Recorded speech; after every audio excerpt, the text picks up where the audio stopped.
Many South Florida streets, have you noticed? They are still filled with storm debris. Just when you think it's gone, you see it again. That's right. It could take months in some communities because of a bidding war among debris removal companies. Let's go to Local 10's Terrell Fournet live now to explain. Terrell. And there are plenty of communities in the middle of this very sticky situation. But for all of those downed trees, the landscaping, and the vegetative storm debris, all of those items are brought to this dump site on the east side of Pembroke Pines. But we've learned today that there are not enough trucks that are qualified to do the job.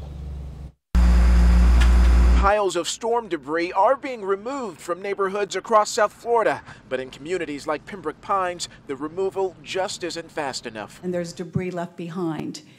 We worked really hard to clean up after Irma, and now we have another situation. Today, residents and representatives of homeowners associations gathered for an emergency meeting with Pembroke Pines city leaders in hopes of finding solutions to the complicated issue.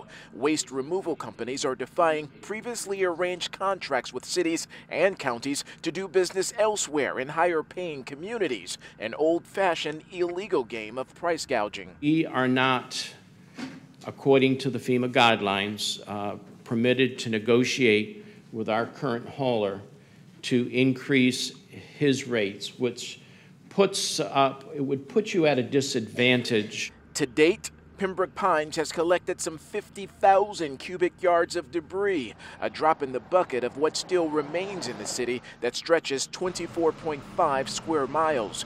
Ron Bergeron, who heads a waste management company with a standing contract in the Pines, is one of the few companies sticking with the original terms, despite lucrative offers to pull out. I've actually had probably 20 cities call me, and my response is that I have a certain amount of cities that I'm responsible to, and I don't have the resources to help you.